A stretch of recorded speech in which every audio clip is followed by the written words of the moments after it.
Hello there. Welcome back, my friend. Hello, what have we here?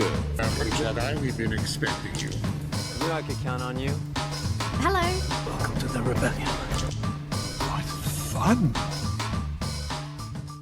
What's up, everyone? Hybrid here, and today we are going to be taking a look at a throwback Black Series review. We're taking a look at the Stormtrooper from The Mandalorian. So, if you watch my weekly series, Black Series of yesteryear, I shamelessly say that I have been collecting this line since day one, all the way back in 2013. It is something that I'm proud of, and something terrible that happened all the way back in 2013 is we got a Stormtrooper figure that was immediately frustrating, and then they kept it in the line all the way through until 2020, when we finally got a new box design, this box design, which has since been moved on from, and a new Stormtrooper. And this was one of those figures that I was insanely excited for, because I'd been frustrated by the old Stormtrooper since it was in promo photo stages. So getting this guy in 2020 was an absolute treat. I remember it fondly. I've army built the snot out of him. And now here we are, about 5 years after this figure debuting, and I just wanted to re-review it and see where my ultimate thoughts fall on this guy. I remember him incredibly fondly, but it has been a minute since we've had a repaint of this guy, although there have been many over the years, so I'm pretty familiar with what we're getting. But I want to go through it again and just share my thoughts with y'all. So hang on, let's get through this. Here he is in the packaging, and this figure was in the first wave of this packaging, and I gotta say, all the way back then, I thought it was quite spiffy, and still do. You have a giant window showing the figure and his accessory off nicely, below a Black Series logo, above the Mandalorian orange stripe, his name in orange, and a Warning 4+ and Hasbro logo. This side of the box features really cool artwork of him standing there holding his blaster with his name by his feet. This side features a wraparound window, a wraparound stripe, and a Black Series logo. Around back, you have a Black Series logo, a bio about Stormtroopers in varying languages. Pause and read whichever language best applies to you. You have a zoom in of that side art. Number 2 in the Mandalorian. Man, we're up to like 50 now. Bunch of legal stuff and Disney and Hasbro logos. Barcode and more legal stuff down below. Up top is a window and a hanger tab. Very standard Hasbro action figure packaging stuff. Nothing to write home about, but I do have some sentimentality on this packaging now that it's been gone for about a year. I do like these Black Series boxes. They're interesting with the tapered sides. But let's get them out of the box and take a closer look at this guy and just reminisce a bit. So here's the Stormtrooper out of the box. Let's go ahead and start with a quick look at his accessory. This was a new one at the time, back in the day. It is a Stormtrooper E11 blaster, but in The Mandalorian and some of the new Disney media in general, they feature a longer banana clip on the side and a flashlight attachment up here, which is really cool. It makes it look just a little bit more decked out, a little bit less like a World War II gun, a little bit more like a Star Wars gun. And that is really, really cool to see. It is in all black. There's no silver paints or wash or anything. And I'm okay with that, because in the universe, they would be black before they'd get taken out into battle and scraped and scuffed up. And considering this guy has no weathering on him, I'm okay with this being a clean blaster. So, setting that aside, a lot of people have said since this came out that they wish he had a holster. And I gotta be honest, I'm not in that camp. So this is based on the definitive Stormtrooper armor. So in A New Hope, there was like 12 different armor, like costumes made. All of the helmets were a little bit different. Some of them had holsters. Most of them had holsters.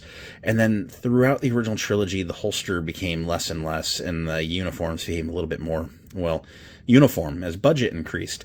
And when Disney took over, they kind of made an amalgamation armor where it's like, hey, let's pretend that this is actually a galaxy far, far away and not like a low-budget science fiction movie being shot on like a shoestring budget.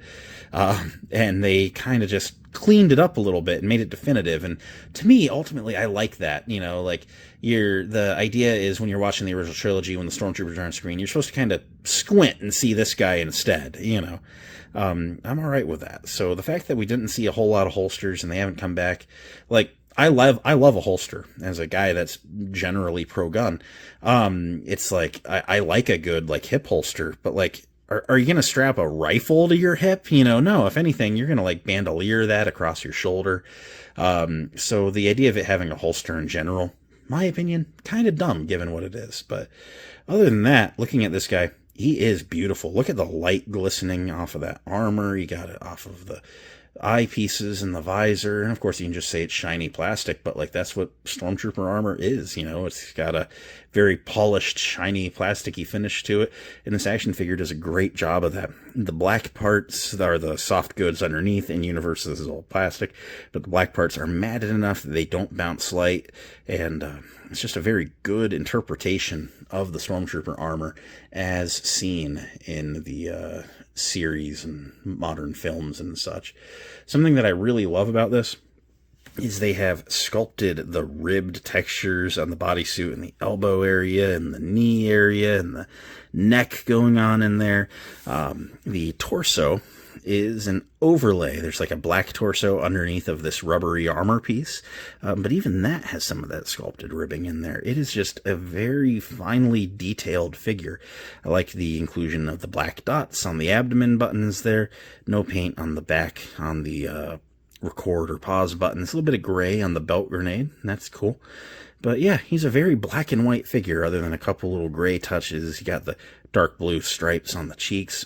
It's a very, very good looking figure.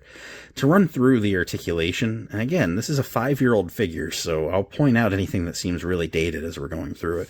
He features the double ball neck, which allows him to look that far up. It's not the greatest, but it's okay, especially for a guy wearing a helmet.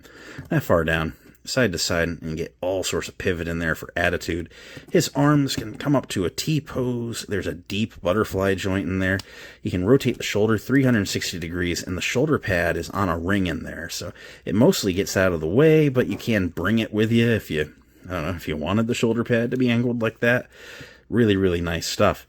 The single jointed elbows go way past 90 and swivel at the elbow, and then the wrists rotate, and the left hinges in and out, and the right hinges up and down. A brand new sculpted figure at this point would probably have ball jointed wrists, so that's like the biggest thing that looks dated in my opinion. But even then, some new figures still include the hinges. The ball joints are something that they have not made a universal change to. The legs can kick straight forward about that far. You can go back further than a lot of other figures can. Do a pretty wide splits.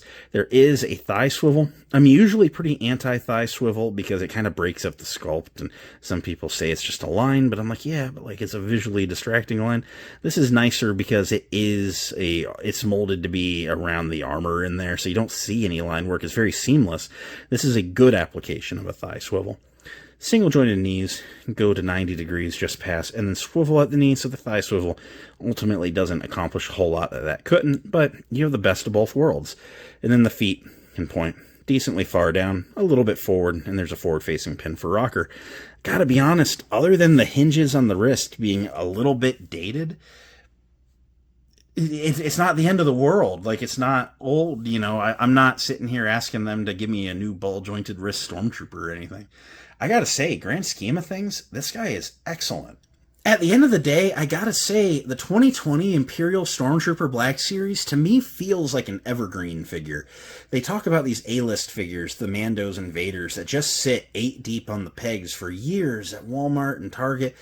I think this Stormtrooper needs to be an A-list. I think that everyone that could ever want to army build a Stormtrooper should be able to just go to the store and get him. And there have been times that this guy hasn't been available. If you wanted to evergreen A-list anything, Hasbro, this is the guy. Now, at this time in the line, some figures were coming out that ultimately we did want some redos of pretty quick. Anything on that 2020 Clone Trooper body, which I think was a upgrade to the 2013.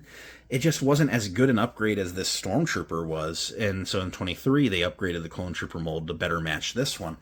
The fact that we're upgrading other things to match this one, to me, kind of screams that this might be a definitive figure. There are things they could do to this to make other specialized versions. I think they could make a new head and a belt piece to make a more original trilogy-centric one. There'd be some minor differences with the armor, but I think the holster and the helmet are the two things that they really would need to change most to be OT-based. Last year we got this guy redecoed into a sand trooper. He had a new belt with some different pouches on it and a backpack and, a little bit of a wash over him. And that turned out really, really good too. in this day and age, if Hasbro decided to dig out that 2013 Stormtrooper mold to repaint into some video game Stormtrooper in the gaming rates line, I think collectors overall would have a bit of a riot. Whereas this guy, man, I can't picture a world in the future. I can't picture a day in 2032 when I get a Stormtrooper in this mold where I would ever be able to say, this is a bad figure. Chat clip that and call me on that in the future. Unless the line makes some radically drastic changes to make it an entirely different experience figure to figure in the next couple of years, to where, man, maybe they could do something. This to me seems to be a very high bar figure right from the day it released in 2020. They reached for the sky and they grabbed a star on this one. So, immense props to the Hasbro team in 2020 on this. There was a lot of things in that era that they were doing that us collectors are not happy to talk about, but this Stormtrooper for sure was not one of them. This is, in my opinion, one of the ultimate better figures in the overall line. Maybe not the most exciting ever, but I just can't picture ever thinking of this mold as a bad one. So, what do you think? Fire off in the comments below. Is this like it? Or do you like something else? Let's talk about it. Let's have a fun conversation. That said, I'm going to go work on something else now. May the Force be with you. Thank you so much for watching my video. I will catch you next time here at Hybrid. And until then, have a good day.